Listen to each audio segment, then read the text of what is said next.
A 13-year-old Alabama boy is recovering from an accident no one thought he'd survive. In fact, doctors declared him brain dead and were getting ready to donate his organs when he regained consciousness. An Alabama teen is back from the dead, literally, after losing pieces of his skull in an accident. His parents and doctors had given up and were preparing for his death. But as Candace Gibson reports, the boy is now walking, shooting baskets, and even making jokes. And flipped, and I hit the concrete, and the trailer landed on top of my head. After that, I don't remember anything. In a quiet hospital room in Mobile, Alabama, machines hummed softly. The rhythmic pulse of medical monitors echoed the fragile thread between life and death. A young boy lay motionless, surrounded by the faint smell of antiseptic and the silent prayers of a broken family.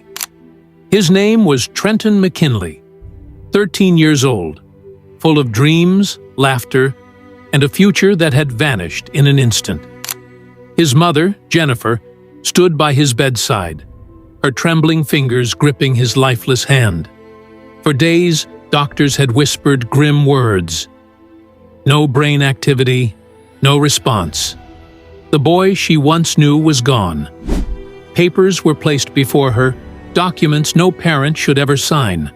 Organ donation consent forms.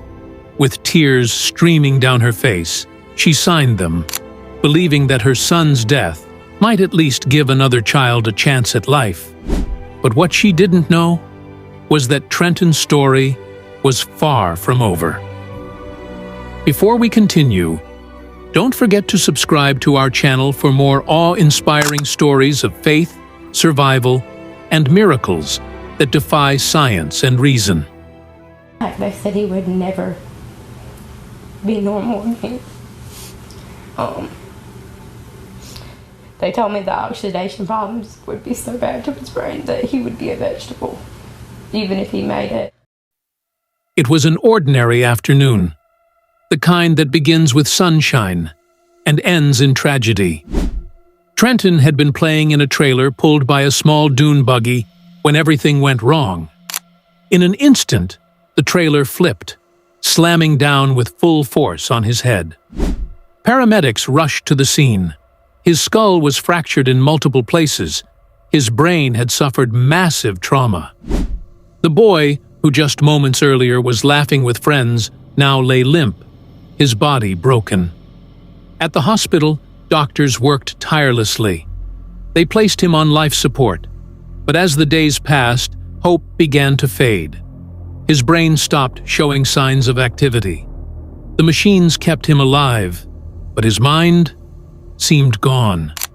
Jennifer watched her son's still face through tear-filled eyes, whispering prayers that felt unanswered. "God," she murmured, "if you're going to take him, but please, don't let him suffer." For several days, Trenton lay in what doctors described as complete brain death. They ran test after test. There was no movement, no response, no sign of life behind those still eyelids. Jennifer was told that Trenton's organs could save 5 other children. It was a heavy thought that her son's death might bring life to others. After days of heartbreak, she and her husband made the impossible decision. They signed the papers. "I knew he wasn't coming back," Jennifer later said softly. "I had to let him go." But as doctors prepared to remove life support, something happened that left everyone speechless. Hours before the procedure was to begin, nurses came into the room to check his vitals. Jennifer stood by his bed, whispering her last goodbye. She touched his face and said, "I'll see you in heaven, baby." Then, suddenly, Trenton's hand twitched.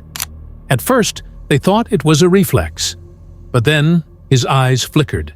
His chest rose and fell, not from the ventilator, but on its own. The doctors froze. One nurse shouted for a physician.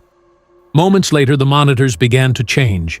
Heart rate, oxygen levels, brain activity. Trenton was alive. Jennifer fell to her knees, weeping uncontrollably. "He's breathing! He's breathing!" she cried. The doctors, stunned, couldn't explain it. The boy who had been declared brain dead, whose organs were to be harvested that very day, had come back to life. When Trenton finally woke days later, his voice was weak, but his eyes were clear. His mother leaned in close as he whispered, "Mom, I saw heaven." He described walking through an open field of brilliant light, not the kind of light that burns the eyes, but one that fills the soul. He said he was walking beside a shadowy figure with a beard, holding hands with someone he couldn't quite see clearly. "I saw a man with a beard," he said quietly. "He was walking beside me, and he was holding a baby." Jennifer's voice trembled as she later told reporters, "I think that baby might have been my child, the one I lost before Trenton was born." Trenton said he wasn't scared. He felt peace, a peace so deep words couldn't describe it. And then, just as he was about to step further into that radiant light, he heard a voice say, "It's not your time yet." And he woke up. Trenton's recovery was long and painful. He underwent multiple surgeries to repair his skull and restore what doctors could. They warned he might never walk again, never speak clearly, or even remember his past.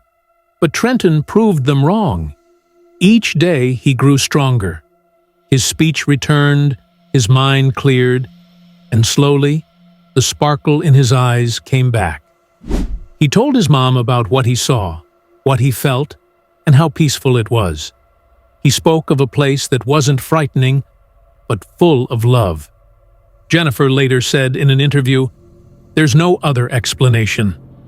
It was God. I watched my son die, and I watched God bring him back."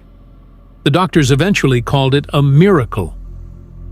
Trenton's story spread across America, on news stations, social media, and in churches. People who had lost hope found comfort in his testimony. When asked if he was afraid of dying again, Trenton smiled gently and said, "No. Because I know where I'm going." He believes he was sent back for a reason, a purpose he's still discovering. "I think God brought me back to show people that He's real," he said, "that miracles still happen." His mother agrees. "You can believe what you want," she said tearfully, "but I saw my son come back from death. I saw God move."